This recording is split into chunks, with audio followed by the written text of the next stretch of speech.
Very good morning friends. आप पढ़ना चाहते हो GST, goods and services tax. और जीएसटी का आपको बहुत बेसब्री से इंतजार था। मुझे पता है आप लोगों ने बहुत सारे मैसेजेस किए थे, बहुत सारे मेल्स कि सर जीएसटी की क्लासेस को रिकॉर्ड कर दीजिए। तो आखिर मुझे लगा कि आपकी बात माननी ही चाहिए और स्टार्ट करते हैं GST, goods and services tax. जो टैक्सेस होते हैं वो दो तरीके के होते हैं, एक होता है डायरेक्ट टैक्स और एक होता है इनडायरेक्ट टैक्स। ये बात जब मैं डीटी की क्लासेस आपको दे रहा था तो मैंने कई बार आपको बताई हुई है। डायरेक्ट टैक्स वो होते हैं जो डायरेक्टली खर्चे को बियर करता है, अपनी जेब से टैक्स सरकार को पे करता है। और इनडायरेक्ट टैक्सेस वो होते हैं जिसका बर्डन किसी और पे शिफ्ट कर दिया जाता है। आप अपनी जेब से पे नहीं करते हो, आप अगले पे बियर कर देते हो, ट्रांसफर कर देते हो और वो सरकार को टैक्स पे करता है। तो इस तरीके से समझो तो शायद आपको यह बात समझ में आएगी कि एक पर्सन है, मिस्टर ए, उसने इनकम को अर्न किया और उसने इस पे इनकम टैक्स सरकार के लिए पे किया, टैक्स पेड टू गवर्नमेंट। तो उसने डायरेक्टली सरकार के लिए पे किया, इसलिए इसको कहा जाता है इनकम टैक्स को डायरेक्ट टैक्स। लेकिन आप एक रेस्टोरेंट में जाते हैं और वहां पे जो आपका बिल का अमाउंट आता है, वो बिल का अमाउंट सपोज करते हैं 10,000 है। जीएसटी चार्ज किया गया एट द रेट ऑफ 18%, 1,800 रुपए। तो रेस्टोरेंट ओनर वाले को 1,800 रुपए पे करना था गवर्नमेंट के लिए, लेकिन वो खुद अपनी जेब से पे नहीं करेगा, वो इसका बर्डन ट्रांसफर कर देगा कस्टमर के लिए और वो उसको बिल बना के देगा 10,800 का। अब जो कस्टमर था उसने अपनी जेब से सरकार को पे किए, रेस्टोरेंट वाले को पे किए 10,800 रुपए। किसके पास आ गए? रेस्टोरेंट वाले के पास। 10,000 रुपए तो उसने अपनी जेब में रख लिए क्योंकि वो उसके लिए इनकम थी, और जो 800 रुपए था उसने पे कर दिया गवर्नमेंट के लिए। तो डायरेक्टली पे नहीं हुआ, इनडायरेक्टली पे हुआ, इसलिए इसको कहा जाता है इनडायरेक्ट टैक्स। या तो ये बोलो कस्टमर ने पे किया लेकिन कस्टमर ने डायरेक्टली गवर्नमेंट को नहीं दिया, उसने इनडायरेक्टली दिया, रेस्टोरेंट ओनर के थ्रू उसने पे किया, इसलिए इसको हम कहते हैं इनडायरेक्ट टैक्स। इस बात को इस तरीके से भी कह सकते हो कि टैक्स पे करने की लायबिलिटी रेस्टोरेंट ओनर की थी, तो उसने अपनी लायबिलिटी को शिफ्ट कर दिया कस्टमर के ऊपर, अपना बर्डन शिफ्ट कर दिया कस्टमर के लिए, इसलिए इसको कहा जाता है इनडायरेक्ट टैक्सेस। दोनों तरीके से इस लैंग्वेज को आप बोल सकते हो। तो इसीलिए मैंने लिखा person paying the tax to the government directly bears the incidence of tax. Directly bears, the person paying the tax to the government collects. अब कौन पे कर रहा है? Restaurant owner collects the same from the ultimate consumer. The incidence of tax is shifted to the other person. जो tax होता है किसी और पे शिफ्ट कर देते हो, इसको कहा जाता है इनडायरेक्ट टैक्सेस। तो ये जो टैक्सेस हैं इनको दो पार्ट्स में डिवाइड किया गया है। थोड़ा टैक्स डायरेक्टली ले लिया जाता है, थोड़ा इनडायरेक्टली ले लिया जाता है। डायरेक्ट टैक्स हमेशा नेचर में प्रोग्रेसिव होता है। प्रोग्रेसिव का मतलब ये हो गया कि जैसे जैसे आदमी अमीर होता चला जाएगा वैसे वैसे ज्यादा टैक्स पे करेगा। आप लोगों में से जिन लोगों ने डीटी पढ़ा हुआ है या जिन्होंने डीटी की क्लासेस ली हुई हैं, तो उन्हें पता होगा कि उसमें स्लैब होता है कि जैसे एक लिमिट तक आपको टैक्स पे नहीं करना पड़ेगा, उसके ऊपर आप टैक्स कम इनकम को कमाओगे तो थोड़ा रेट जैसे 5% हो जाएगा, फिर 5 लाख से ऊपर कमाओगे तो 20% से पे करना पड़ेगा। तो as you become richer you are liable to pay more tax. तो जैसे जैसे प्रोग्रेस कर रहे हो, जैसे जैसे अमीर हो रहे हो, ज्यादा टैक्स पे करना पड़ेगा, इसलिए इसको कहा जाता है progressive tax. High rate of taxes for people having higher ability to pay. जो ज्यादा पे करने के लिए एबल है वो ज्यादा पे करेंगे। लेकिन जो आपका इनडायरेक्ट टैक्स होता है वो यूनिफॉर्म रेट से चार्ज होता है। यूनिफॉर्म रेट का मतलब हो गया उस रेस्टोरेंट के अंदर चाहे मुकेश अंबानी खाना खाने के लिए जाए, चाहे मैं खाना खाने के लिए जाऊं, या मुझसे कोई कम इनकम वाला पर्सन है वो खाने के लिए जाए, तो सभी के लिए जो रेट लगेगा वो सेम लगेगा। वैसे रेस्टोरेंट पे रेट 5% होता है, मैंने 18% इसलिए लिखा क्योंकि जो जनरल रेट होता है वो 18% होता है। रेस्टोरेंट पे स्पेशल रेट लगता है 5%, तो उससे आप कंफ्यूज मत होना। मैं अभी लॉजिक दे रहा हूं आपके लिए, असली रेट्स जो होते हैं वो हम बाद में डिस्कस करेंगे।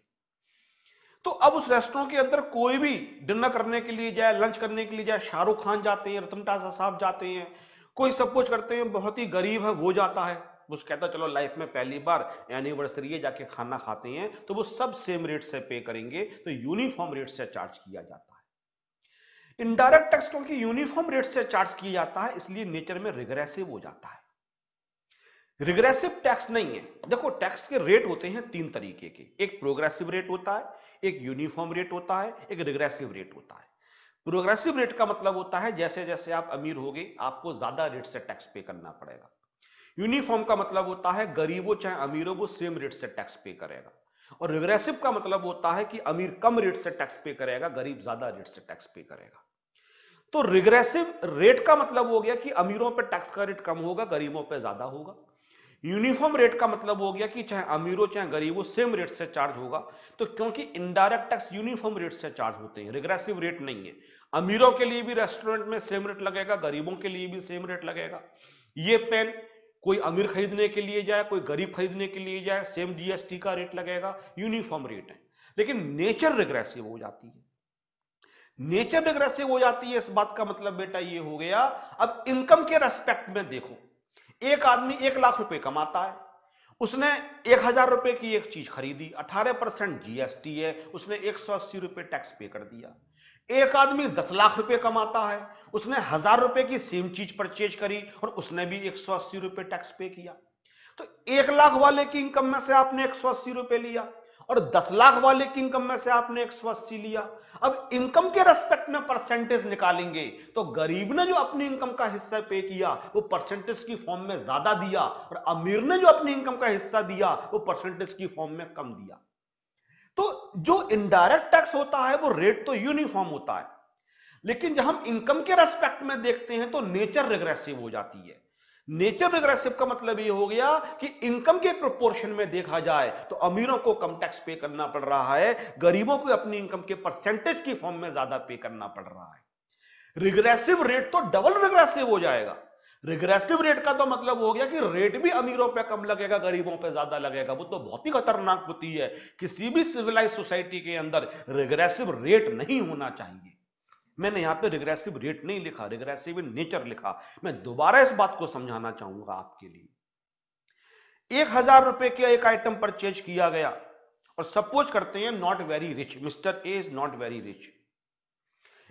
जीएसटी अल्टीमेटली पे करना पड़ा 180 रुपए 18% के रेट से। सेम आइटम मिस्टर बी खरीदने जाता है, ए की जो एनुअल इनकम है वो 1 लाख रुपए की है और बी की जो एनुअल इनकम है वो 10 लाख रुपए की है। इसने भी सेम आइटम परचेज किया 1000, जीएसटी 180। तो आप कहोगे सर कहां रिग्रेसिव नेचर का हुआ, दोनों 180 पे कर रहे हैं। जिसने 1 लाख रुपए कमाई उसने सेम चीज को एंजॉय करने के लिए 180 पे करे, जिसने 10 लाख रुपए कमाई उसने सेम चीज को एंजॉय करने के लिए 180। तो 180 रुपए 1 लाख का कितने परसेंट है और 180 10 लाख का कितना परसेंटेज है निकाल लो। तो इसने ज्यादा परसेंट से टैक्स पे किया, इसने कम परसेंटेज से टैक्स पे किया। इनकम के रेस्पेक्ट में आपको देखोगे तो समझ में आएगी रिग्रेसिव नेचर का होता है। तो एक तरीके से देखा जाए इसके लिए ये कोशिश करनी चाहिए, आप पढ़ लिख के खूब नॉलेजेबल बनो और सरकार को आप सुझाव दो कि रिग्रेसिव नेचर किस तरीके से हटनी चाहिए। ये बात गलत होती है किसी भी सिविलाइज सोसाइटी में कि अमीर लोग और गरीब लोग रिग्रेसिव टैक्स की उसमें आते हैं। अमीर लोग अपनी इनकम का भी उतना हिस्सा पे कर रहा है जितना गरीब हिस्सा पे कर रहा है, तो परसेंटेज की फॉर्म में तो गरीब ज्यादा पे कर रहा है ना। अब एग्जाम्पल्स की अगर बात कर लें कि कौन से डायरेक्ट टैक्सेस के एग्जाम्पल हैं कौन से इनडायरेक्ट टैक्सेस के एग्जाम्पल हैं, तो डायरेक्ट टैक्सेस का सबसे बड़ा एग्जाम्पल तो इनकम टैक्स ही होता है। ये सबसे बड़ा एग्जाम्पल है, आप डायरेक्टली सरकार के लिए पे करते हैं। इनडायरेक्ट टैक्सेस के बहुत सारे एग्जाम्पल हैं।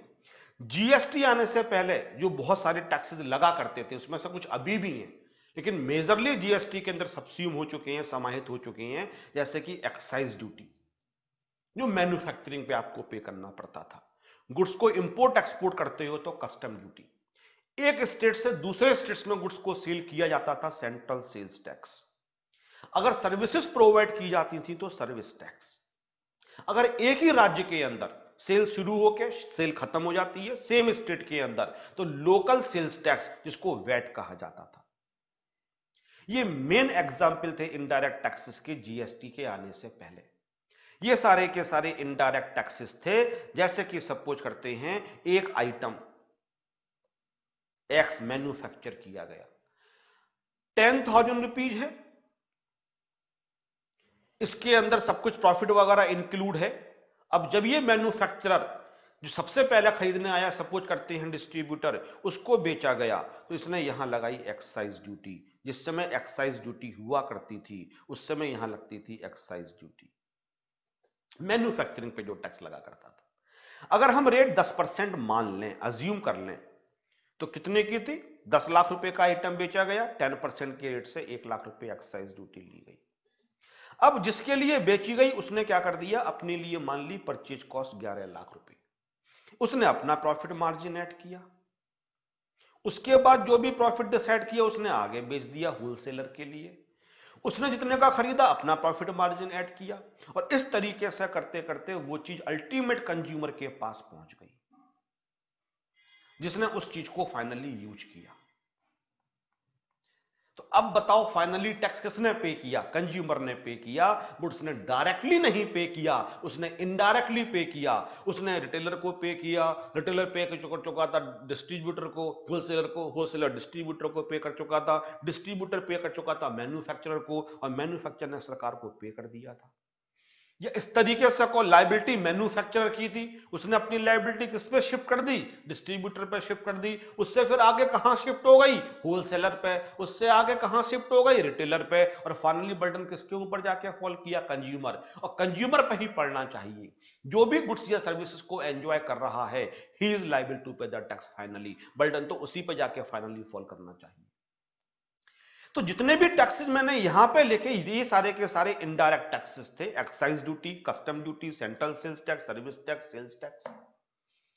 तो ये टैक्सेस जो थे ये लगाए जाते थे डिफरेंट इवेंट्स पे। जब मैन्युफैक्चरिंग होती थी तो एक्साइज ड्यूटी लगती थी, गुड्स को इंपोर्ट एक्सपोर्ट करते थे तो कस्टम ड्यूटी लगती थी, गुड्स की सेल एक प्लेस से दूसरे प्लेस, एक राज्य से दूसरे राज्य में होती थी तो सेंट्रल सेल्स टैक्स लगा करता था, सर्विसेज जब प्रोवाइड की जाती थी तो सर्विस टैक्स लगा करता था, गुड्स एक ही स्टेट के अंदर सेल हुआ करती थी, मतलब बायर और seller with in same state, तो लोकल सेल्स टैक्स लगा करता था, जिसको वैट भी कहा जाता था, वैल्यू एडेड टैक्स।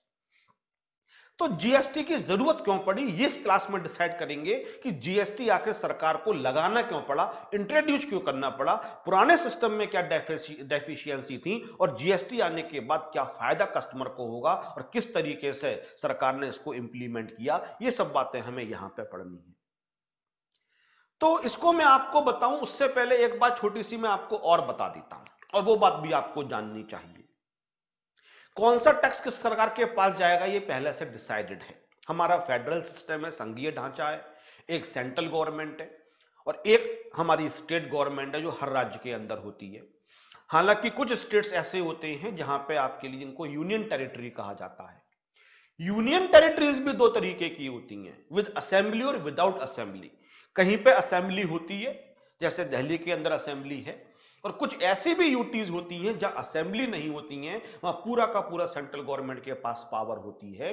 तो इन तरीके से स्टेट्स को बनाया गया है, हर स्टेट्स की अपनी गवर्नमेंट होती है। तो अब राज्य भी चलाना है, उसकी जिम्मेदारी राज्य सरकार के पास है, देश चलाना है, उसकी जिम्मेदारी सेंट्रल गवर्नमेंट के पास है।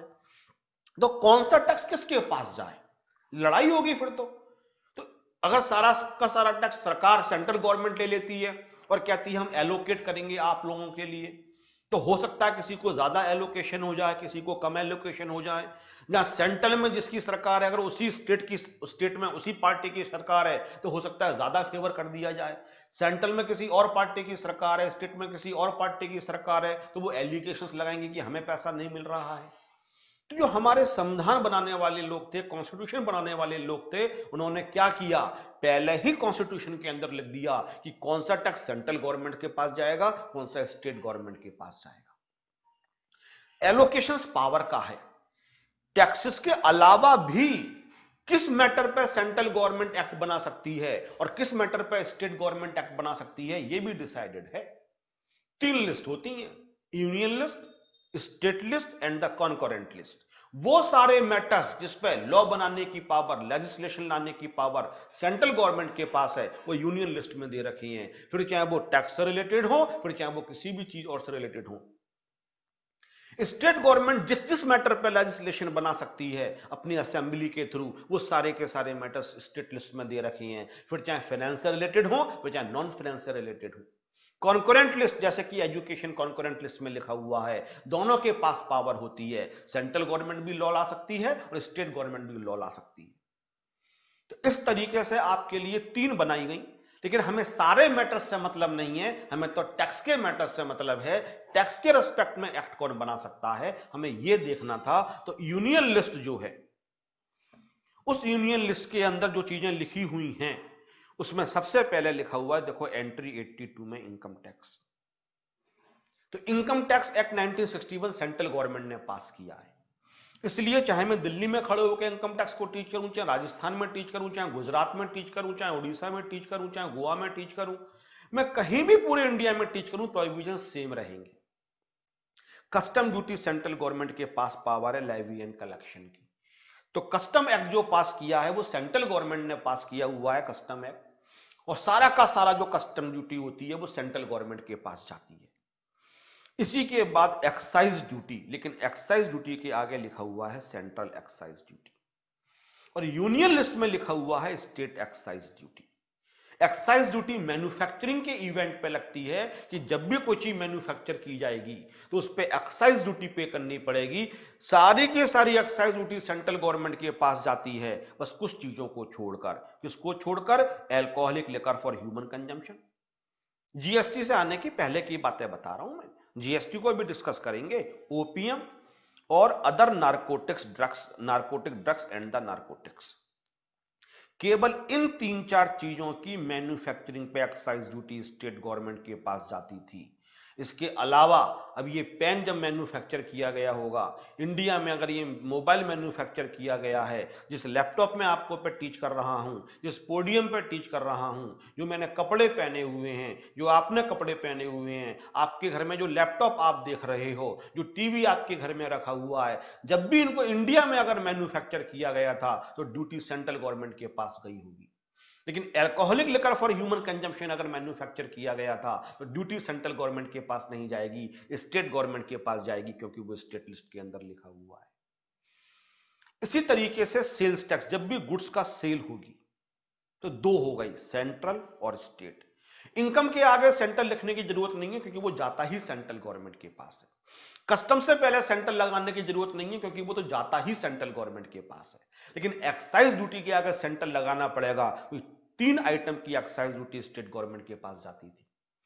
इसी तरीके से जब गुड्स को सेल किया जाता है तो अगर एक स्टेट से दूसरे स्टेट में सेल हो रही है तो लगता था सीएसटी और वो जाता था सेंट्रल गवर्नमेंट के पास। लेकिन बायर और सेलर अगर एक ही स्टेट का है तो टैक्स जाता था स्टेट गवर्नमेंट के पास, उसको कहा जाता था स्टेट सेल्स टैक्स, या इसको वैट भी कहा जाता था।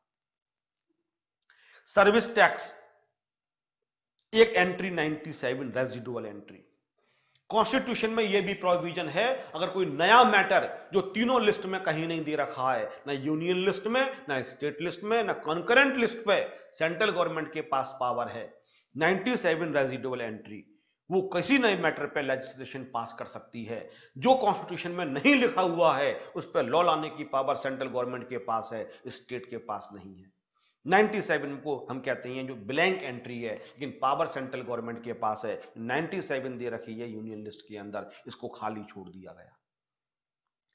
1994 में इस एंट्री के आगे लिख दिया गया सर्विस टैक्स, और सेंट्रल गवर्नमेंट को पावर बन गई कि इंडिया में सर्विसेज अगर प्रोवाइड की जाएंगी तो सर्विस टैक्स सेंट्रल गवर्नमेंट के पास जाएगा। देखो सर्विस टैक्स से पहले सेंट्रल नहीं लगाया, क्योंकि ये जाता ही हमेशा सेंट्रल गवर्नमेंट के पास है।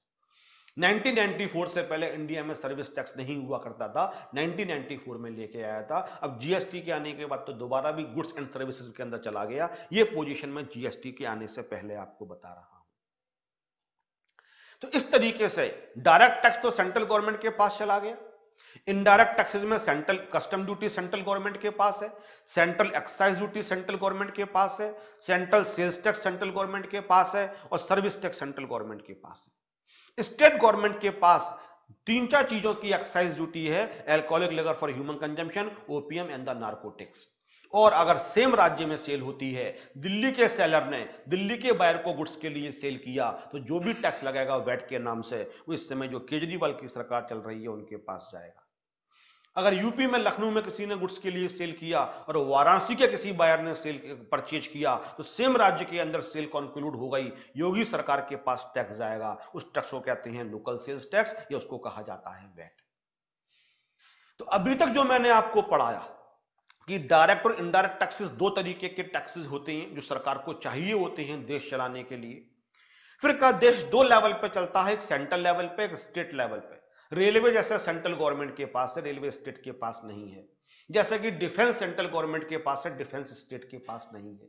तो पावर्स का एलोकेशन भी है, फिर उनको चलाने के लिए पैसा भी चाहिए, तो फाइनेंस का भी एलोकेशन कर दिया गया कि कौन सा टैक्स सेंट्रल गवर्नमेंट के पास जाएगा और कौन सा टैक्स स्टेट गवर्नमेंट के पास जाएगा। अगर इतनी बात समझ में आती है तो मैं आगे चल के तुम्हें कुछ और मजेदार बात बताने की कोशिश करता हूं। अब आप इन सारे टैक्सेस को केवल टैक्स मानो या इनको मानो वैट। आप वैट का मतलब अभी सेल्स टैक्स मत समझना, वैट का मतलब होता है वैल्यू एडेड टैक्स।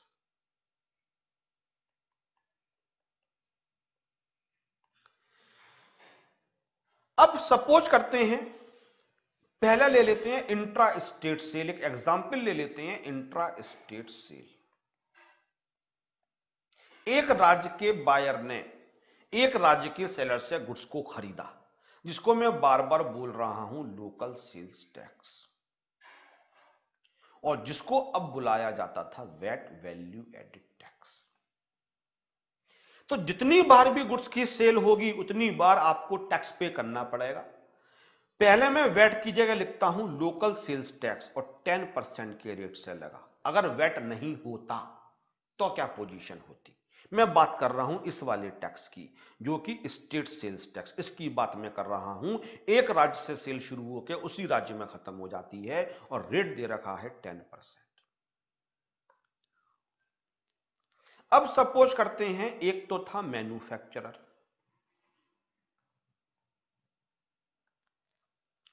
इसने गुड्स के लिए सेल किया डिस्ट्रीब्यूटर के लिए, इसने गुड्स के लिए सेल किया होलसेलर के लिए, इसने गुड्स के लिए सेल किया रिटेलर के लिए, और फिर फाइनली गुड्स किसके पास पहुंच गई? कंज्यूमर के पास। जो आइटम मैं यहां दे रहा हूं, जितने भी फिगर्स देखो मैंने यहां एग्जाम्पल की हेल्प से भी समझाई हुई है। सेम फिगर्स में लेकर समझाऊंगा तो आपके पास भी नोट्स में रहेगा। इसने 100 रुपीज की एक चीज मैन्युफैक्चर करी, सब कुछ इसमें ऐड करने के बाद। अब जब ये बिकेगी तो इस पे वो लगाएगा सेल्स टैक्स। हमने रेट अज्यूम किया 10% के रेट से, तो 10 रुपए सेल्स टैक्स लगाएगा।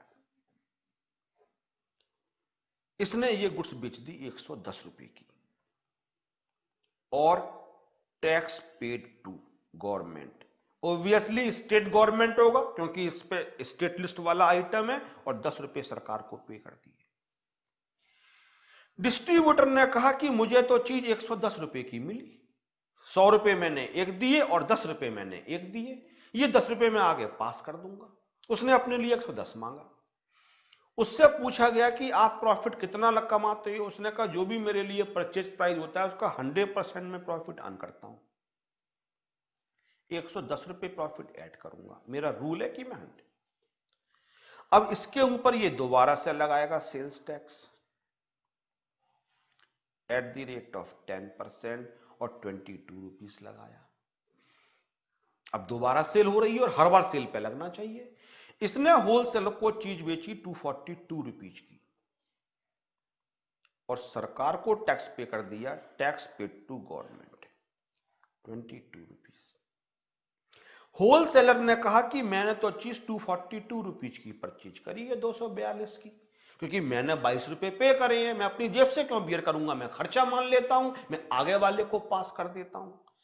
हमने पूछा भाई साहब आप प्रॉफिट कितना कमाते हो? उसने कहा प्रॉफिट मैं कमाता हूं एट द रेट ऑफ 20%, 48। हालांकि 48 से थोड़ा ज्यादा आएगा, राउंड ऑफ करने के लिए हम 48 मान लेते हैं, 290 रुपए। अब अगली सेल हो रही है, जब भी सेल होगी तब टैक्स लगना चाहिए। इसने सेल्स टैक्स लगाया एट द रेट ऑफ 10%, 29, और 319 रुपए की रिटेलर को बेच दी, और टैक्स सरकार को कितना पे कर दिया? 29। रिटेलर ने कहा मैं तो चीज 119 रुपए की खरीद के लाया, 29 रुपए मैंने टैक्स किए, मैं अपनी जेब से क्यों पे करूंगा, मैं तो अपना खर्चा मान लेता हूं और आगे मैं पास कर दूंगा। अब इससे पूछा गया आप प्रॉफिट कितना कमाते हो, उसने कहा भाई साहब मैं जितने की भी खरीदता हूं उसका 100% प्रॉफिट कमाता हूं, तो 319 रुपए मैंने प्रॉफिट कमाया, 638। अब इसने फिर बेचा, सरकार कहती है गुड्स की फिर सेल हो रही है तो फिर आपको सर्विस सेल्स टैक्स पे करना पड़ेगा 64। हालांकि 64 से थोड़ा कम होगा, लेकिन राउंड ऑफ कर लेते हैं हम लोग, और 702 रुपए के लिए कंज्यूमर को चीज पड़ी और टैक्स पेड टू गवर्नमेंट कितना हो गया, सरकार के 64 रुपीज सरकार को टैक्स पे कर दिया गया। तो टोटल टैक्स सरकार के पास कितना गया,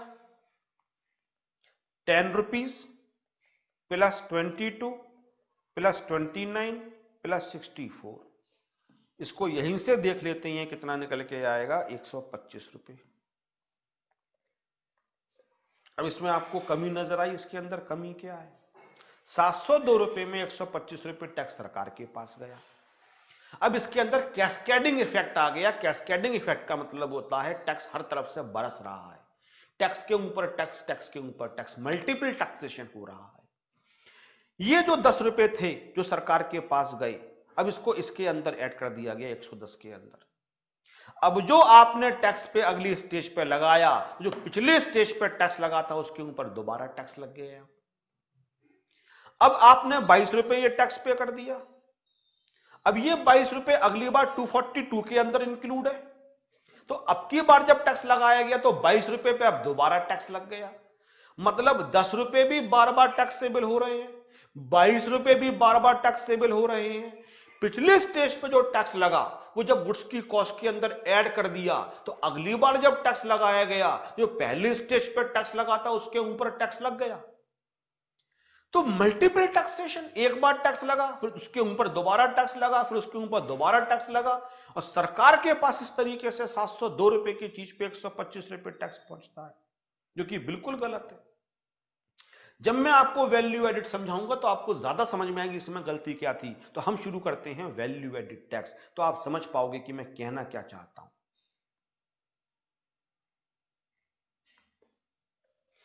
अब सरकार ने कहा कि ऐसा है कि अब हम इसको चेंज करेंगे, अब एलएसटी का नाम होगा वैल्यू एडिड टैक्स, और इसका जो फीचर होगा वो भी वैल्यू एडिशन टैक्स वाला हो जाएगा। इसको भी मान लेते हैं 10%। अब पुराने एलएसटी को रिप्लेस कर दिया वैट ने। ये सब जीएसटी से पहले की बातें मैं बता रहा हूं, मैं वैल्यू एडिशन का मतलब आपको बता रहा हूं। अब सेम कहानी लिखते हैं मैन्युफैक्चरर, यहां पे लिखा डिस्ट्रीब्यूटर, यहां पे लिखा होलसेलर, यहां पे लिखा रिटेलर, और यहां पे लिखा कंज्यूमर। 100 रुपीज की चीज मैन्युफैक्चर करी, सब कुछ वगैरह खर्चा वगैरह सब कुछ इंक्लूड है। अब यहां पे जो टैक्स लगाएगा सेल्स टैक्स, वो वैट के नाम से लगाएगा 10%, 10 रुपीज। और यहां मैंने लिखा टैक्स पेड टू गवर्नमेंट, और कितना सरकार को पे कर दिया, 10। अब यहां से असली कहानी तो शुरू ही यहां से होती है। अब जब डिस्ट्रीब्यूटर के पास पहुंचा तो डिस्ट्रीब्यूटर ने कहा कि 110 रुपए की चीज में खरीद के लेके आया। सरकार ने कहा नहीं नहीं नहीं नहीं नहीं, ये गलती मत करना, आप तो चीज 100 रुपए की खरीद के लेके आए। वो कहता लेकिन सर मैंने तो 110 रुपए पे करे हैं, देखो ऊपर मैंने 110 की है। बोले यही तो हम तुम्हें समझाना चाह रहे हैं, तुम ये मानो कि तुमने चीज 100 रुपए की खरीदी थी, और अगर तुमने 100 रुपए की खरीदी थी उसके हिसाब से कैलकुलेशन लगाओ, बताओ तुम प्रॉफिट कितना कमाते हो। उसने कहा जितने का भी मैं खरीदता हूं उसका 100% प्रॉफिट में लगा देता हूं, तो 100 रुपए प्रॉफिट। देखो यहां पे भी मैंने 100 माना, यहां पे भी 100। अब रो तो बहुत रहा ही है कि सर मैं 10 रुपए दे के आया, मेरा प्रॉफिट तो 10 रुपए से कम हो जाएगा। सरकार ने कहा चिंता क्यों कर रहे हो यार, मेरी बात तो मानो। उसने कहा चलो सर आप माई बाप आपकी बात मान लेते हैं। उसने कहा अब वैट लगाओ। उसने आंखों में आंसू लेते हुए वैट लगाया 20 रुपए। अब सरकार के पास पहुंचा,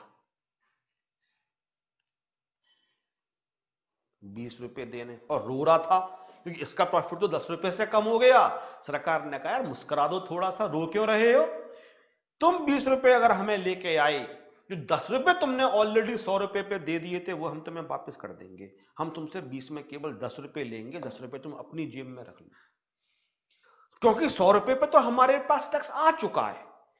अब हमारे पास जो टैक्स आना चाहिए वो उस वाले 100 रुपए पे दोबारा नहीं आना चाहिए हमारे पास टैक्स। तो आप ऐसा करो कि आप जो 20 रुपए लेके आए उसमें से 100 आपने 10 रुपए अपनी जेब से पे कर दिया था। अब आपने होलसेलर से 200 रुपए पे ले लिया, बिल्कुल ठीक, 200 रुपए पे लेना चाहिए।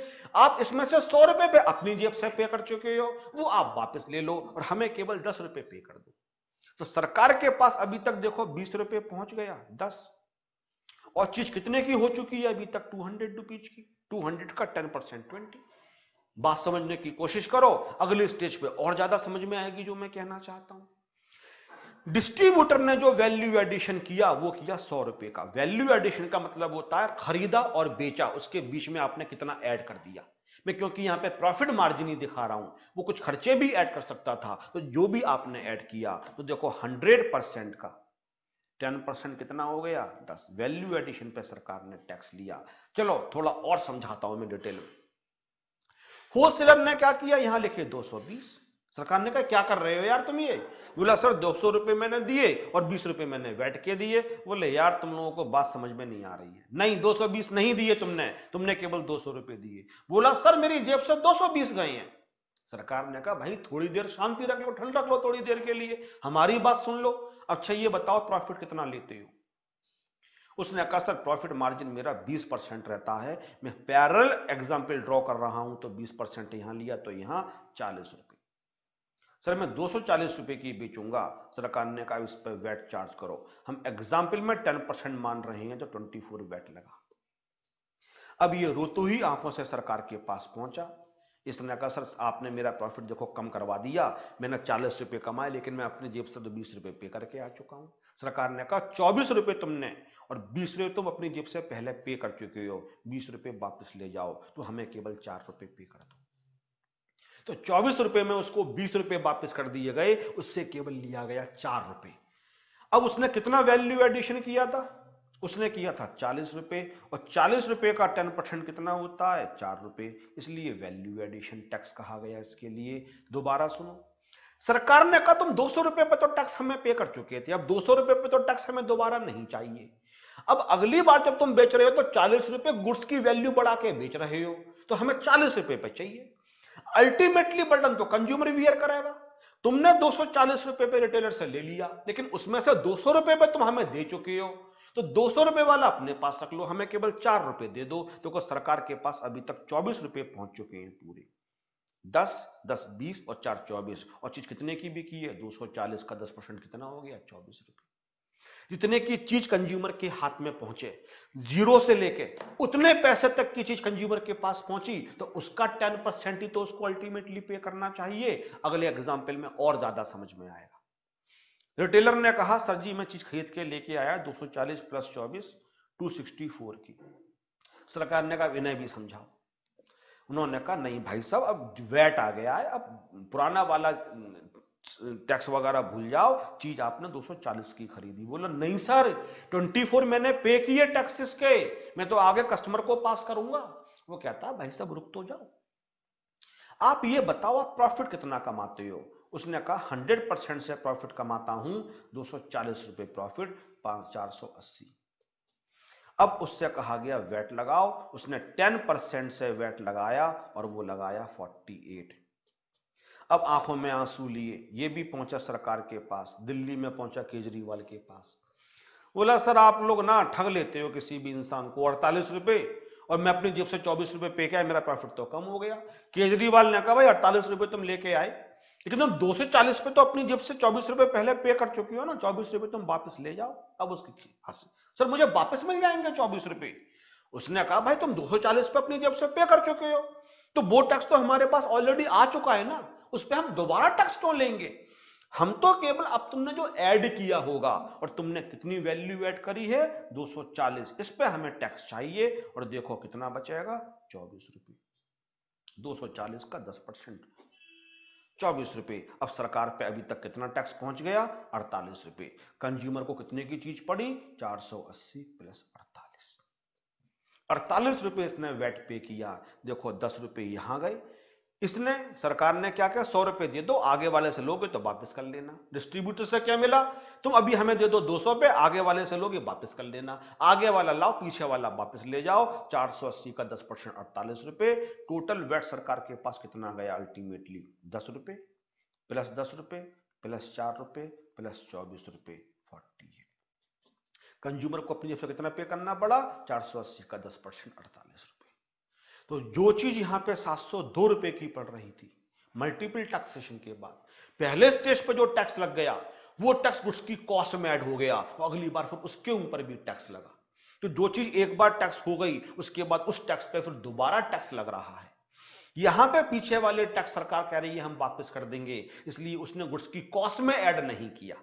गुड्स की कॉस्ट में ऐड करने से क्या फायदा हुआ कि पीछे वाले टैक्स अब दोबारा टैक्सेबल नहीं हो रहा है, सरकार उस टैक्स को उस आदमी के लिए वापस कर देती है। तो है तो अभी भी सेल्स टैक्स, लेकिन सेल्स टैक्स जो अप्लाई किया जा रहा है, वो अप्लाई केवल वैल्यू एडिशन पे किया जा रहा है। मैन्युफैक्चर के लिए वैल्यू एडिशन हो गया ₹100। उसने जीरो से क्या चीज बना दी, ₹100 की चीज बना दी, उसके लिए वैल्यू एडिशन कितना हो गया, ₹100। उसने ₹100 पे दे दिया ₹10। तो इसको कहा जाता है वैल्यू एडिशन टैक्स। तो वैल्यू एडिशन टैक्स एक्चुअली में कहा तो सेल्स टैक्स को ही जाता है, लेकिन मेरा यह मानना है कि वैल्यू एडिशन टैक्स टैक्स का नाम नहीं है। वैल्यू एडिशन टैक्स तो टैक्स को लेवी करने का और कलेक्ट करने का एक तरीका है, जो कि कैस्केडिंग इफेक्ट को छोड़ता है, खत्म करता है। कैस्केडिंग इफेक्ट का मतलब होता है मल्टीपल टैक्सेशन को खत्म कर देता है, और सरकार के लिए जो कलेक्शन होता है वो हर स्टेज पे केवल वैल्यू एडिशन पे होता है। वैट सिस्टम के लिए कहा जाता है। तो मैं तो क्या कहता हूं, कोई भी टैक्स अगर वैल्यू एडिशन पे लिया जाएगा तो वो वैल्यू एडिड टैक्स हो गया। इसीलिए, क्योंकि सेल्स टैक्स जो था, जिसको हम कहते थे सेम राज्य के अंदर, क्योंकि वो वैल्यू एडिशन पे लगने लगा, तो एलएसटी को लोग बोलने ही क्या लगे, वैल्यू एडिड टैक्स। लेकिन मैं ये बात मानता हूं कि वैल्यू एडिशन तो कोई सा भी टैक्स हो सकता है जो अगली वाली वैल्यू पे लगेगा। तो इससे क्या हुआ, कैस्केडिंग इफेक्ट खत्म हुआ। इस वर्ड को समझ लो कैस्केडिंग इफेक्ट के लिए। कैस्केडिंग का मतलब होता है मल्टीपल टैक्सेशन, एक के बाद दूसरा टैक्स, तीसरा टैक्स, बारिश ही टैक्स की हो जाए, उसको खत्म किया वैट ने। तो जीएसटी को, सॉरी, वैट को इंट्रोड्यूस किया गया था एलएसटी की जगह, लोकल सेल्स टैक्स की जगह। अच्छा, एक बात मैं आपको और बता दूंगा, तब आप ज्यादा एंजॉय करोगे, क्योंकि बेसिक्स चल रहा है।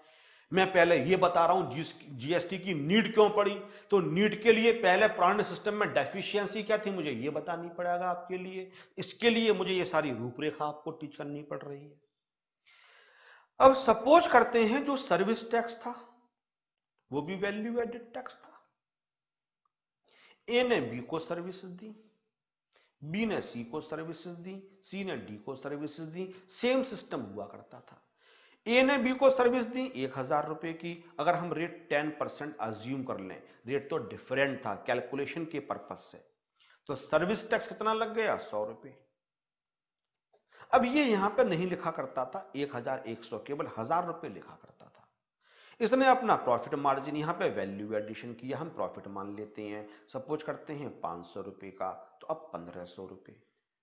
अब इस पे इसने सर्विस टैक्स चार्ज किया, अब करेगा ₹150। और जब सरकार के पास ₹150 लेके जाएगा, सरकार कहेगी देखो इस 1500 में ₹1000 भी इंक्लूड है, जिसपे हमारे पास टैक्स आ चुका है, बी ने अपनी जेब से पे कर रखा है, तो हम बी को वापस कर देंगे, और बी को केवल ₹500 पे वैल्यू एडिशन पे करना पड़ेगा 50। मैन्युफैक्चरिंग के अंदर भी यही था, एक्साइज ड्यूटी के अंदर भी यही था, जो सेंट्रल एक्साइज ड्यूटी थी। अब सपोज करते हैं ये मैन्युफैक्चरर, ये मैन्युफैक्चरर बी, ये मैन्युफैक्चरर सी।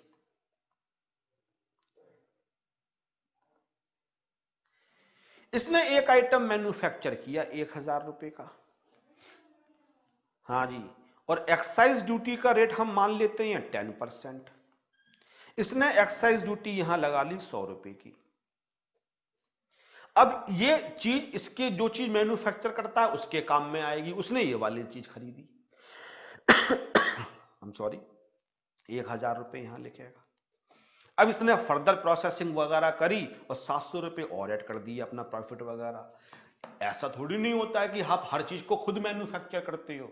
एक कार मैन्युफैक्चरिंग करने वाला है तो सपोज करते हैं कार मैन्युफैक्चर करने के लिए सीट की रिक्वायरमेंट भी होती है, सीट खुद मैन्युफैक्चर नहीं करेगा, सीट उसने कहीं से बनी बनाई खरीद ली। अब जिसने सीट मैन्युफैक्चर करी थी उसने सीट जब बेची होगी तो सरकार को क्या पे किया होगा, एक्साइज ड्यूटी पे करी होगी। अब कार मैन्युफैक्चरर ने अपनी कार के अंदर सीट लगा दी तो कार की वैल्यू के अंदर सीट की वैल्यू भी तो इंक्लूड होगा ही। तो जो 1000 रुपए थे उसके अंदर अब उसने जो अपनी और चीजें लगाई वो 700 रुपए की लगाई, अब 1700 रुपए की बेच रहा है नई चीज को बना के। इस पे इसने एक्साइज ड्यूटी लगाई 170 रुपए। तो जब सरकार के पास 170 रुपए लेके जाएगा, सरकार कहेगी क्योंकि 1000 रुपए पे हमारे पास ड्यूटी आ चुकी है, तुम अपने 100 रुपए वापस ले जाओ, तुमने यहां पे 100 रुपए पे किए थे, तुम्हारा वैल्यू एडिशन 70 रुपए का है, तुम केवल हमें 70 रुपए पे कर दो। तो मैन्युफैक्चरर भी कई लेवल पे होते हैं। ऐसा नहीं है पहले एक चीज किसी ने बनाई वो अगले वाले को दे दी, उसने उसके अंदर फर्दर प्रोसेसिंग करी, अब कोई एक नई चीज बनी उसने आगे वाले को दे दी, उसने फाइनल आइटम में लगा के नई चीज को मैन्युफैक्चर किया। तो अब एक्साइज ड्यूटी तो हर स्टेज पे लग रही है, तो पिछले स्टेज पे जो आपने एक्साइज ड्यूटी पे करी थी वो आपको वापस कर दी जाएगी। अगर ये 100 रुपए उसको वापस नहीं होते तो मालूम है मैन्युफैक्चरर बी क्या करता, वो ये मानता कि मैंने चीज जो खरीदी वो 1000 रुपए की नहीं खरीदी, मैंने 1100 रुपए की खरीदी, और जब उसके ऊपर वो एक्साइज ड्यूटी लगाता तो डबल टैक्सेशन हो जाता और टैक्स के ऊपर टैक्स लग जाता। तो सर इस तरीके से देखा जाए जो सर्विस टैक्स और एक्साइज ड्यूटी है सर ये दोनों, सर ये भी वैल्यू एडिशन टैक्स है, हाँ ये भी वैल्यू एडिशन है, इसलिए इनको कहा जाता था सैन वेट। सैन बना सेंट्रल से और वेट का मतलब वैल्यू एडिशन टैक्स, तो ये थे सेंट्रल वैल्यू एडिशन टैक्स। मेरी बात को अगर समझ रहे हो तो लॉजिक बहुत क्लियर होगा। अगर जीएसटी आप पढ़ते रहे मुझसे, देखो अपनी तारीफ कभी खुद नहीं करनी चाहिए, मेरा हमेशा से मानना है।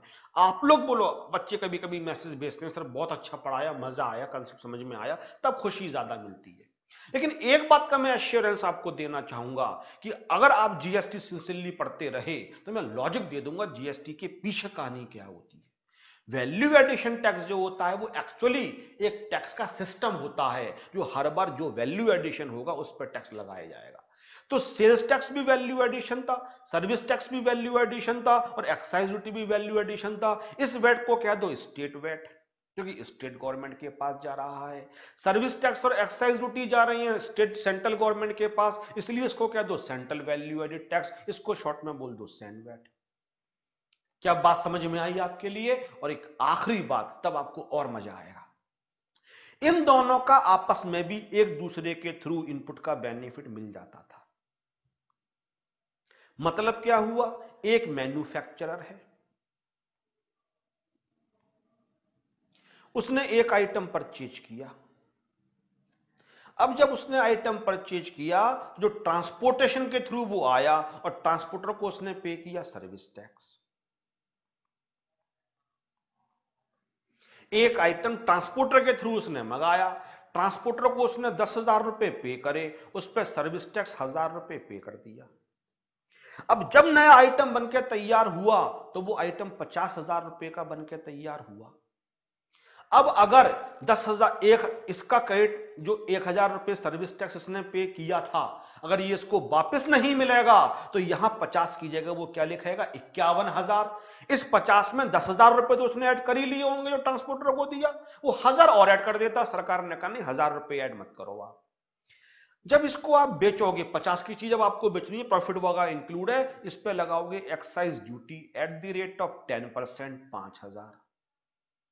तो हम आपके 5,000 रुपए में से 1,000 रुपए वापस कर देंगे, आप केवल हमें पे करना 4,000। वो कहता है लेकिन सर पीछे तो मैंने सर्विस टैक्स पे किया था और अब हम एक्साइज ड्यूटी, बोले सर्विस टैक्स भी हमारे पास आना है, एक्साइज ड्यूटी भी हमारे पास आनी है, जब दोनों ड्यूटी हमारे पास आनी है तो हम डबल टैक्सेशन क्यों करें, इसलिए हम एक्साइज ड्यूटी में से सर्विस टैक्स का बेनिफिट देंगे और इसी तरीके से सर्विस टैक्स में से एक्साइज ड्यूटी का बेनिफिट मिल जाएगा और इस तरीके से माइनस करते रहोगे तो कभी भी डबल टैक्सेशन नहीं होगा। अगर आप ये बोलो कि एक सर्विस टैक्स एक एक्साइज ड्यूटी है, तो आखिर सर्विस का पैसा ऐड तो मैन्युफैक्चरिंग के अंदर हो ही रहा है। तो अगर तुम 1000 रुपए भी ऐड करके 51,000 कर दोगे और उसके ऊपर एक्साइज ड्यूटी लगाओगे, इसका मतलब सेल्स टैक्स वाले सर्विस टैक्स वाले एलिमेंट पे एक्साइज ड्यूटी लग गई। कैस्केडिंग इफेक्ट तो आ गया ना। तो क्योंकि दोनों सेंट्रल गवर्नमेंट के पास जा रहे थे, तो इंटरचेंजेबली हम एक दूसरे से बेनिफिट क्लेम कर सकते थे। इसको कहा जाता था सेंट्रल वैल्यू एडिशन टैक्स। यहां तक की कहानी वो हो गई जो जीएसटी आने से पहले की कहानी थी। जीएसटी आने से पहले इस तरीके से टैक्स लगता था। अगर वैट होता था तो इस तरीके से लगता था, सर्विस टैक्स भी वैट की फॉर्म में लगता था, एक्साइज ड्यूटी भी वैट की फॉर्म में लगती थी। इन दोनों को मिलाकर सैंड वैट कहा जाता था और सर्विस टैक्स और एक्साइज ड्यूटी एक दूसरे के लिए अवेलेबल होते थे बेनिफिट क्लेम करने के लिए। It was the position before the GST. तो सर जब यहां पे वैल्यू एडिशन है, कैस्केडिंग इफेक्ट खत्म हो गया, आगे वाले टैक्स में से पीछे वाला टैक्स माइनस ही नहीं हो रहा है सर। तो सर जब कैस्केडिंग इफेक्ट खत्म ही हो गया, तो इस सिस्टम को चेंज करने की क्या रिक्वायरमेंट थी? ये सबसे बड़ा क्वेश्चन है और इसको कहा जाता है नीड फॉर जीएसटी। आखिर जीएसटी की जरूरत पड़ी क्यों?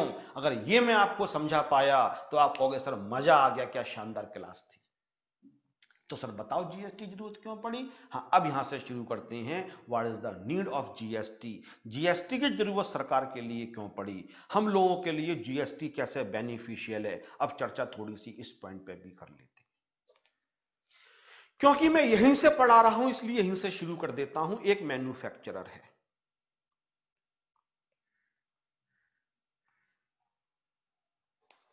उसने एक 10,000 रुपए का आइटम मैन्युफैक्चर किया, अपना प्रॉफिट वगैरह सब इंक्लूड है। अब जब बेचेगा तो लगाएगा एक्साइज ड्यूटी। एक्साइज ड्यूटी जब लगेगी तो हम उसको 10% मानते हैं, 1,000 रुपए।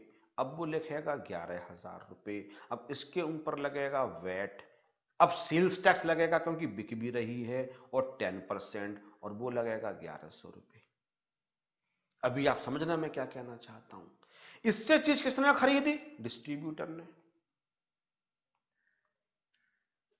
अब ये यहां पे लिखेगा 11,000। इसे पता है मेरे 1,100 रुपए तो वापस मिल जाएंगे। लेकिन सर इसको 1,000 रुपए भी तो वापस मिल जाएंगे। नहीं, 1,000 रुपए वापस नहीं मिलेंगे। ये टैक्स मैन्युफैक्चर ने पे किया सेंट्रल गवर्नमेंट को, और ये टैक्स इसको पे किया स्टेट गवर्नमेंट को। अब जब इसने 11,000 रुपए लिखे यहां पे, अपना प्रॉफिट ऐड किया, हम प्रॉफिट 5,000 मान लेते हैं, वैल्यू एडिशन 16,000। अब इसके आगे एक्साइज ड्यूटी तो लगेगी नहीं। अगर एक्साइज ड्यूटी लग रही होती तो पीछे वाली एक्साइज ड्यूटी का बेनिफिट मिल जाता। लेकिन अब एक्साइज ड्यूटी तो इसके ऊपर लग नहीं रही होगी, क्योंकि एक्साइज ड्यूटी क्यों नहीं लगेगी? क्योंकि अब तो मैन्युफैक्चरिंग हो नहीं रही है इसकी। इसने केवल यहां पे वैट लगाया, 10%, 1,600 रुपए। अब अपनी राज्य सरकार के पास गया, सर देखो मैं 1,600 रुपए लेके आ गया, और जो मैं 11,000 रुपए पे वैट पे कर चुका हूं वो 1,100 वापस कर दो, मुझसे 500 रुपए ले लो, देखो 5,000 रुपए का। तो सर अगर ये इस 1,000 रुपए को भी ऐड नहीं करता, केवल 10,000 रुपए लिखता, फिर जो टैक्स लेके जाता उसमें से सरकार से वापस मांग लेता। अब यहां असली कहानी शुरू होती है, यहां लड़ाई शुरू होती है। अब ये वैट किसके पास जाएगा? स्टेट गवर्नमेंट के पास। जब 1,600 रुपए लेकर ये सरकार के पास पहुंचा, तो सर देखो आगे वाला टैक्स ले आया, पीछे वाला टैक्स वापस कर दो। उसने कहा पीछे कितना पे किया था? उसने कहा एक तो सर मैंने 1,000 रुपए पे किया था, एक 1,100 रुपए। सेंट्रल गवर्नमेंट कहेगी 1,000 रुपए हमें कहां पे किया था, जिसको पे किया उससे वापस लो। तुमने तो हमें पे किया था केवल 1,100 रुपए, 11,000 रुपए, और अब तुम 16,000 रुपए ला रहे हो, तो 5,000 रुपए हमें और चाहिए, हम 11,000 वाला वापस कर देंगे। तो स्टेट गवर्नमेंट केवल 1,100 रुपए माइनस करेगी, वो 1,000 रुपए को माइनस नहीं करेगी। सर्विस टैक्स और एक्साइज ड्यूटी, क्योंकि दोनों सेंट्रल गवर्नमेंट के पास जा रहे थे, इसलिए एक्साइज ड्यूटी में से इनपुट सर्विस टैक्स का बेनिफिट मिल जाता था, या आउटपुट सर्विस टैक्स में से इनपुट एक्साइज ड्यूटी का बेनिफिट मिल जाता था। लेकिन जब मैन्युफैक्चरर किसी चीज को बेच रहा है फैक्ट्री से बाहर निकलते समय, तो उस पर एक्साइज ड्यूटी लगेगी क्योंकि मैन्युफैक्चरिंग की है। उसके ऊपर लगेगा आपके लिए वैल्यू एडिशन टैक्स। अब आगे वो मैन्युफैक्चरर को तो बेच नहीं रहा है, अगर आगे मैन्युफैक्चरर को बेच रहा होता तो वो एक्साइज ड्यूटी के इनपुट का बेनिफिट भी ले लेता, लेकिन अब आगे तो वो डिस्ट्रीब्यूटर को बेच रहा है, वो तो ट्रेडर है, उसको तो एक्साइज ड्यूटी का बेनिफिट मिलेगा ही नहीं, और एक्साइज ड्यूटी का उसको क्रेडिट भी नहीं मिलेगा, क्योंकि आगे वाला टैक्स स्टेट गवर्नमेंट के पास जाना है, और एक्साइज ड्यूटी वो किसको पे करके आया है, सेंट्रल गवर्नमेंट के लिए। कैस्केडिंग इफेक्ट आ गया। कैस्केडिंग इफेक्ट कैसे आ गया, इस 11,000 रुपए के अंदर, क्योंकि 1,000 रुपए एक्साइज ड्यूटी इंक्लूड है, इसलिए एक्साइज ड्यूटी के ऊपर क्या लग गया, वैट लग गया, वैल्यू एडिशन टैक्स लग गया। वैल्यू एडिशन टैक्स अपने आप में वैल्यू एडिशन टैक्स है, सैनवेट अपने आप में सैनवेट है, लेकिन एक ही आइटम पे अगर वैट भी लग रहा है, सैनवेट भी लग रहा है, तो क्रेडिट नहीं मिलेगा। एक टैक्स सेंट्रल गवर्नमेंट के पास जा रहा है, एक टैक्स स्टेट गवर्नमेंट के पास जा रहा है। सेंट्रल गवर्नमेंट कहती है जो टैक्स पिछली स्टेज पे तुमने पे किया वो तुम हमसे वापस ले लेना अगली स्टेज पे, लेकिन आगे वाला टैक्स भी हमारे पास आ रहा हो। स्टेट गवर्नमेंट कहती है जो तो हमें आगे वाला टैक्स लेके आए उसमें से पीछे वाला टैक्स हम तुम्हें वापस कर देंगे, लेकिन कंडीशन एक ही है, जो पीछे तुमने टैक्स पे किया होगा वो हमें तुमने पे किया हो। इस केस में उसने दो इनपुट पे करे, एक तो एक्साइज ड्यूटी वाला एलिमेंट, एक सेल्स टैक्स वाला जिसको वैट कहा गया।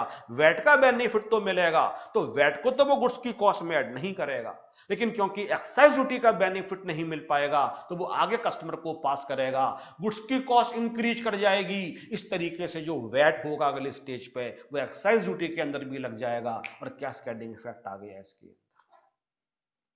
सर ये बात तो सोच ही नहीं रहे थे हम लोग जब आप ऊपर वाली चीज पढ़ा रहे थे, और यही चीज तो पढ़ानी है। मैं चाहता हूं जीएसटी सबकी समझ में आए, मैं दिल से चाहता हूं कि लोग समझें कि जीएसटी क्यों जरूरी है।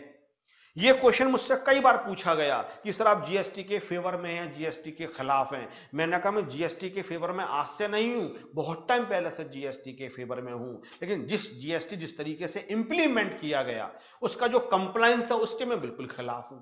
जीएसटी एक और भी सिंपल तरीके से प्रेजेंट हो सकता था, जीएसटी इस तरीके से प्रेजेंट हो सकता था, इंप्लीमेंट हो सकता था कि आम आदमी उससे जुड़ पाता। इतने कॉम्प्लिकेटेड तरीके से इंट्रोड्यूस किया गया कि आदमी के हाथ पैर फूल गए कि हमें करेंगे किस तरीके से हम। Otherwise GST is the need of the country. बहुत सारे कंट्रीज के अंदर जीएसटी है और हमारे यहां भी होना चाहिए, क्योंकि डबल टैक्सेशन किसी भी सिविलाइज सोसाइटी में एक्सेप्ट नहीं होना चाहिए। हमारा सिस्टम फेडरल है, कुछ टैक्स सेंट्रल गवर्नमेंट के पास, कुछ स्टेट गवर्नमेंट के पास। स्टेट गवर्नमेंट सेंट्रल गवर्नमेंट का टैक्स आपको क्यों वापस कर दे, सेंट्रल गवर्नमेंट स्टेट गवर्नमेंट का टैक्स आपको क्यों वापस कर दे, वापस मिलता ही नहीं था आपके लिए। तो अब यहां पे डबल टैक्सेशन हो गया, कैस्केडिंग इफेक्ट आ गया, मल्टीपल टैक्सेशन हो गया। तो एक नंबर की डेफिशिएंसी तो ये रही।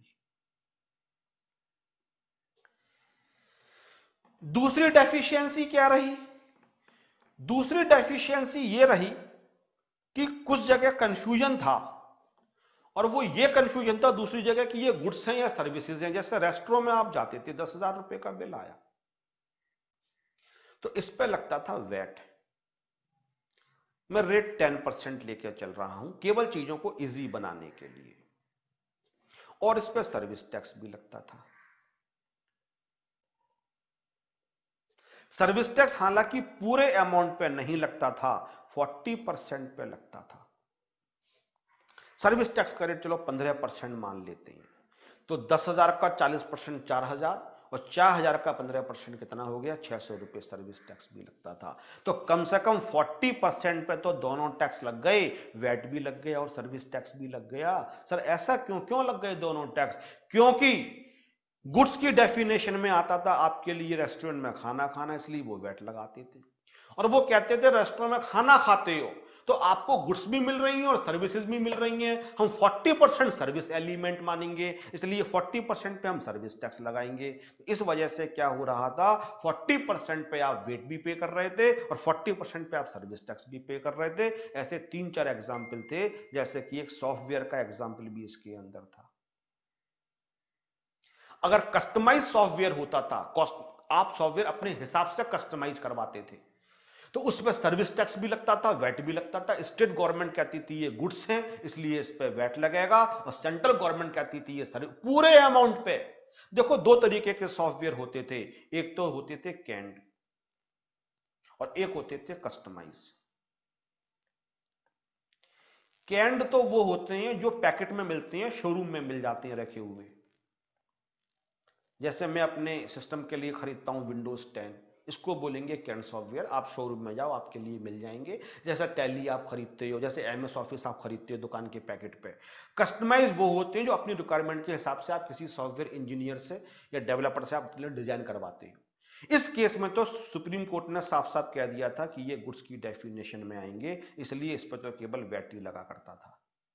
लेकिन इसके बारे में कोई डिसीजन नहीं था, तो इस पे वैट भी लगा करता था और पूरे पे सर्विस टैक्स भी लगा करता था। अब बताओ, एक ही आइटम पे आप वैट भी पे कर रहे हो और एक ही आइटम पे, इस वाले आइटम में आप एक ही अलग अलग टैक्स पे कर रहे हो। मैन्युफैक्चरिंग के इवेंट पे आप पे कर रहे हो एक्साइज ड्यूटी, और सेल के इवेंट पे आप पे कर रहे हो वैट। इवेंट ये तो एक ही का, या तो गुड्स खरीद रहे हो या सर्विस खरीद रहे हो। अब गुड्स मान रहे हो तो पूरे पे वैट लगाई जा रहा है, और सर्विस मान रहे हो तो पूरे पे सर्विस टैक्स। यहां पे भी कैस्केडिंग इफेक्ट है, लेकिन दो टैक्स लग रहे हैं, इसमें कोई दिक्कत नहीं है, क्योंकि टैक्सेबल इवेंट अलग है, एक सेल हो गया और एक मैन्युफैक्चरिंग हो गया। यहां पे तो तुम डिसाइड नहीं कर पा रहे हो कि जो सेल हो रही है वो गुड्स की हो रही है या सर्विसेज प्रोवाइड की जा रही हैं, और अपनी अपनी मर्जी से दोनों लोग टैक्स लगा रहे हैं। ये दूसरी बहुत बड़ी कमी हुआ करती थी। कुछ चीजों पे गुड्स टैक्स भी लगता था और सर्विस टैक्स भी लगता था। क्या आपको मेरी बातें यहां तक जो मैंने पढ़ाई आपको समझ में आई? ये डेफिशिएंसी थी पुराने सिस्टम के अंदर, ये बहुत बड़ी डेफिशिएंसी थी। चलो, तुम बहुत दिल से पढ़ रहे हो तो मेरा भी दिल से पढ़ाने का मन कर रहा है। मैं एक बात आपको और बताता हूं, एक बहुत बड़ी डेफिशिएंसी और भी हुआ करती थी। सीएसटी के बारे में समझो, सीएसटी क्या होता था तो आपको मेरी बात समझ में आएगी। दिल्ली के डीलर ने गुड्स यूपी के बायर के लिए सेल करी 10,000 रुपए से। सीएसटी का रेट हुआ करता था 2%, 200 रुपए लगता था सीएसटी। तो यहां कितने की पड़ी? 10,200 रुपए की पड़ी। 10,200 रुपए की पड़ी, तो अब 200 रुपए ये किसको पे किए जाएंगे? जो इस दिल्ली गवर्नमेंट ने चार्ज करे, सर ये पे किए जाएंगे सेंट्रल गवर्नमेंट के लिए, क्योंकि सीएसटी आपने बताया था यूनियन लिस्ट में दे रखा है सेंट्रल गवर्नमेंट, लेकिन नहीं, ये स्टेट गवर्नमेंट के पास जाता था। लेविट की पावर तो सेंट्रल गवर्नमेंट के पास ही है, टैक्स तो सेंट्रल गवर्नमेंट का है, लेकिन सेंट्रल गवर्नमेंट ने स्टेट गवर्नमेंट को ऑथराइज करके रखा हुआ है। स्टेट गवर्नमेंट से ये बोला हुआ है इसका कलेक्शन तुम कर सकते हो। सर ऐसा क्यों होता है? तो कुछ सेंट्रल गवर्नमेंट के पास ज्यादा टैक्सेस है। इनकम टैक्स, डायरेक्ट टैक्स पूरा का पूरा सेंट्रल गवर्नमेंट के पास है। एक्साइज ड्यूटी सारी की सारी सेंट्रल गवर्नमेंट के पास, कस्टम ड्यूटी सेंट्रल गवर्नमेंट के पास। अगर स्टेट गवर्नमेंट के पास देखा जाए तो वैट सबसे बड़ा टैक्स है जो अपने लोकल सेल्स करते हो उस पर लगता है। अदरवाइज डायरेक्ट टैक्स और इनडायरेक्ट टैक्स का मेजर पोर्शन सेंट्रल गवर्नमेंट के पास है। तो जब स्टेट गवर्नमेंट के पास पैसे कम पड़ जाते हैं तो सेंट्रल गवर्नमेंट से डिमांड की जाती है हमें इतना पैसा दिया जाए। तो सेंट्रल गवर्नमेंट ने कहा आप हमसे पैसे मांगते तो हो ही, एक टैक्स हम आपको परमानेंटली दे देते हैं, 200 रुपए तो आप हमेशा ही रख लो। ये मत क्या ना, पैसा पैसा आपने इंपोज किया, लेवी आपकी नहीं है। रेट चेंज करने का लॉ हमारे पास होगा, हम इस पर कोई भी अमेंडमेंट करेंगे तो वो इख्तियार हमारे पास है, क्योंकि यूनियन लिस्ट में दे रखा है। तुम्हारे पास केवल कलेक्शन का राइट है, तुम अपने पास इसको कलेक्ट कर लो। ठीक है, अब आप मेरी बात समझोगे तो आप कहोगे सर समझ में आया जो आपने पढ़ाया। सपोज करते हैं यूपी, पहला दूसरा एग्जांपल समझो, आपको समझ में आएगा। दिल्ली, यहां भी दिल्ली लिखा, इस एग्जांपल को जान लगा के समझना। यूपी, 1,000 रुपए का आइटम खरीदा, ए बी सी। बी ने ए से खरीदा, जब बी ने ए से खरीदा तो ए ने चार्ज किया VAT, value added tax at the rate of 10%। हम 10% मान रहे हैं केवल कैलकुलेशन को इजी करने के लिए, तो 100 रुपए हो गया। ठीक है, बिल्कुल ठीक है। बी ने यहां पे लिखा 1,000 रुपए, उसको तो लगता था 100 रुपए मुझे वापस मिल जाएंगे। अब जब उसने यूपी बेचा उसने सीएसटी चार्ज किया एट द रेट ऑफ, इसने थोड़ा इसके अंदर प्रॉफिट भी लगा दिया। सपोज करते हैं प्रॉफिट मार्जिन 500 रुपए मान लेते हैं, इसने 1500 का बेचा, लेकिन अब दूसरे स्टेट में बेच रहा है, अब तो सीएसटी लगेगा। ये 2% है, तो 1500 रुपए का 2% कितना हो जाएगा? 30 रुपए। सही है, सही है। इसको चीज कितने की पड़ गई? 1500 रुपए, और 30 रुपए ये पे करके आया सीएसटी। अब बी पहुंचा दिल्ली गवर्नमेंट के पास, बोला सर देखो मैं आगे वाला टैक्स ले आया, मुझे पीछे वाला वापस करो। लेकिन सर आगे वाला तो सेंट्रल गवर्नमेंट का है, जब सेंट्रल गवर्नमेंट के पास लेके जाएगा ना 30 रुपए, मैंने अभी अभी क्या बताया, लेविड सेंट्रल गवर्नमेंट का था, कलेक्टेड स्टेट गवर्नमेंट का है, तो ये 30 रुपए किसके पास जाएंगे, स्टेट गवर्नमेंट के पास।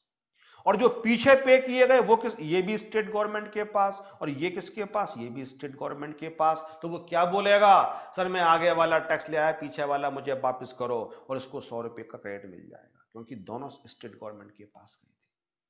डबल टैक्सेशन नहीं होगा। अगर इसको 100 रुपए पीछे वाले नहीं मिल रहे होते, तो जो उसने यहां पे 1000 रुपए लिखा है, ये 1000 रुपए लिख के कितना लिखता, 1100 रुपए लिखता। लेकिन इसको पता था सीएसटी भले ही सेंट्रल गवर्नमेंट का है, लेकिन जाना स्टेट गवर्नमेंट के पास है, और आगे वाला टैक्स लेके जाओगे, पीछे वाला वापस मिलेगा। सर ये तो गलत, आगे कम रेट से और पीछे ज्यादा रेट से तो क्या फर्क पड़ता है, रूल तो याद करो ना। अब जो आगे वाला लगा वो 1500 रुपए पे लगा, और 1000 रुपए पे टैक्स तुम सरकार को पे कर चुके हो। जब तुम 1500 रुपए पे टैक्स लेके आ रहे हो, सरकार तुम्हें 1000 वाला टैक्स माइन वापस करेगी, इससे क्या फर्क पड़ता है पीछे 1000 रुपए पे तुमने किस रेट से पे किया था, और तुम्हारा नेगेटिव हो गया 70 रुपए। या तो आगे एडजस्ट कर लेना, या फिर सरकार इसको आपको रिफंड कर देगी। यस सर रिफंड मिलेगा, क्यों नहीं मिलेगा, तुम रेट क्यों देख रहे हो, 1000 रुपए पे टैक्स पे कर दिया, 1500 रुपए पे लेके पहुंचे, 1000 रुपए पे अपनी जेब से मैं पे कर चुका हूं, तो मुझे वापस करो 1000 रुपए पे टैक्स। सरकार करेगी, करना पड़ेगा। ये इसलिए डबल टैक्सेशन नहीं हुआ, इसलिए क्योंकि सीएसटी सरकार ने कह दिया कोई बात नहीं, भले ही हमारा है रख तुम लो, लेकिन अभी डबल टैक्सेशन करूंगा इसके अंदर भी भाई। अब मैंने कहा यहां पे यूपी, यहां पे दिल्ली, और यहां पे दिल्ली। अब यूपी के डीलर से दिल्ली के बायर ने गुड्स खरीदी 1000 रुपए की, इसने लगाया CST eight the rate of 2%, और 20 रुपए लगा लिया इसने। अब 20 रुपए किसको पे कर दिया, यूपी गवर्नमेंट, योगी नाथ की, योगी जी की सरकार को पे कर दिया, आदित्यनाथ जी की सरकार गवर्नमेंट को। अब इसने कहा मैं आगे बेचूंगा, इसको लगा वैल्यू एडिशन टैक्स होता है, इसने केवल यहां पे 1020 नहीं लिखा, इसने केवल 1000 रुपए लिखा। 1000 रुपए लिखने के बाद मैंने पूछा भाई प्रॉफिट, बोला यार 50% प्रॉफिट चार्ज करता हूं, 500 रुपए, 1500 रुपए हो गया। अब ये आगे दिल्ली में ही बेच रहा है, अब इसने लगाया वैट, और एट द रेट ऑफ 10%, 150 रुपए वैट। इसने कहा मुझे तो 1500, ये कंज्यूमर मान लो, इतने की चीज पड़ गई। अब ये किसके पास जाएगा, ये दिल्ली गवर्नमेंट के पास जाएगा। तो ये जो ए, ये बी, ये सी, बी गफलत में सरकार के पास गया 150 रुपए लेके, बोला सर 1500 रुपए पर टैक्स लाया हूं, और याद है मैंने 1000 रुपए पे किया था, लाओ वापस करो। सरकार ने कहा, अपने सेक्रेटरी से बोला, केजरीवाल ने आज चेक करो 1000 रुपए पे टैक्स कहां से आया। अब सेक्रेटरी फाइल देखे पड़ा है, 1 घंटे बाद आके बोलता है सर जी 1000 रुपए पे तो कोई टैक्स नहीं आया। बी बोलता है कैसे नहीं आया, मैंने यूपी से खरीदा और मैं देके आ रहा हूं। केजरीवाल ने कहा कमाल करते हो भाई, पे करके आ रहे हो योगी जी के और वापस मुझसे मांग रहे हो, हमारा तो वह 36 का आंकड़ा रहता है। तो केजरीवाल ने कहा नहीं, हम तुम्हें 20 रुपए वापस नहीं करेंगे, क्योंकि अब जो सीएसटी चला गया वो दूसरी सरकार के पास चला गया।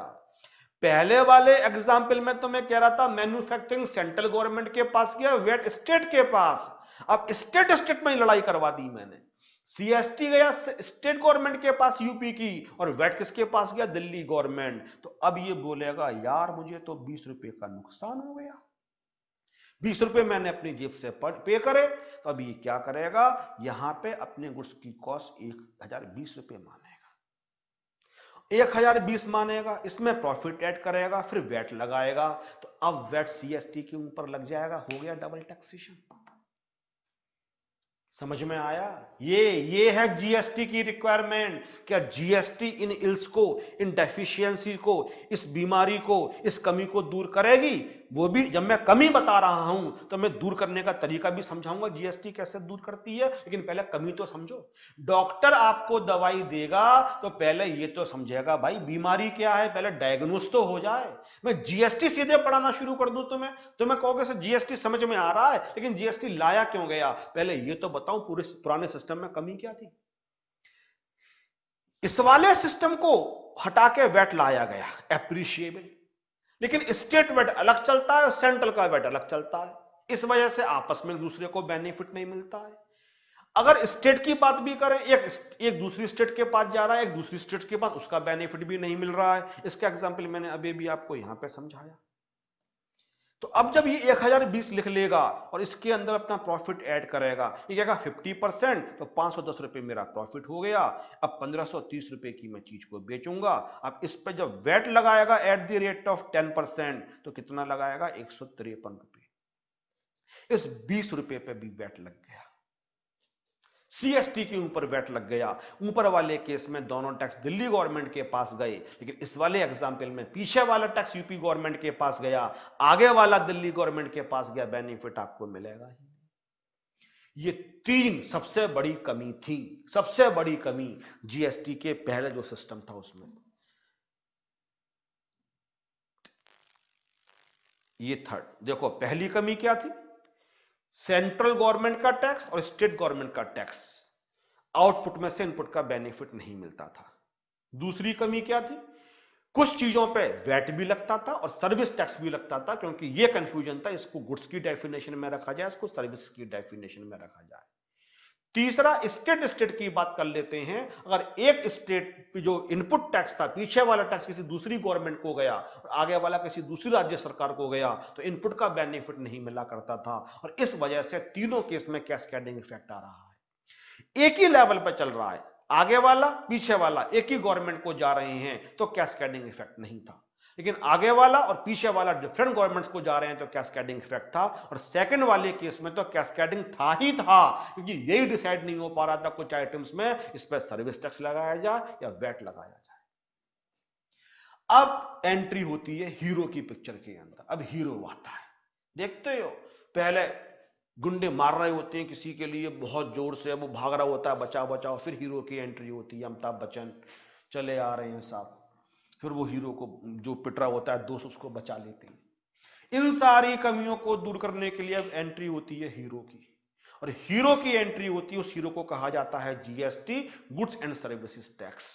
अब आप सोचते हो अमिताभ बच्चन मारेगा, अब हीरो मारेगा विलेन के लिए, तभी लिखा हुआ जाता है ब्रेक इंटरवल। आज की क्लास यहीं खत्म करते हैं। नेक्स्ट क्लास में मैं आपको टीच करूंगा जीएसटी ने इन बीमारियों को, इन डेफिशिएंसी को किस तरीके से दूर किया, और जीएसटी क्या दूर करने में पूरी तरीके से कामयाब रहा। मुझे जरूर बताना कि जो कुछ भी मैंने पढ़ाया वो आपकी समझ में आया नहीं आया। मुझे मैसेज करो, मुझे ईमेल करो, मुझे कॉल करो, लेकिन अपनी ओपिनियन जरूर देना। मैं जीएसटी आपको समझा के रहूंगा, ये मेरा वादा है आपसे। हर क्लास के एंड में मैं दिल से बोलता हूं, हंसते रहिए, मुस्कुराते रहिए, पढ़ते रहिए। Thank you very much.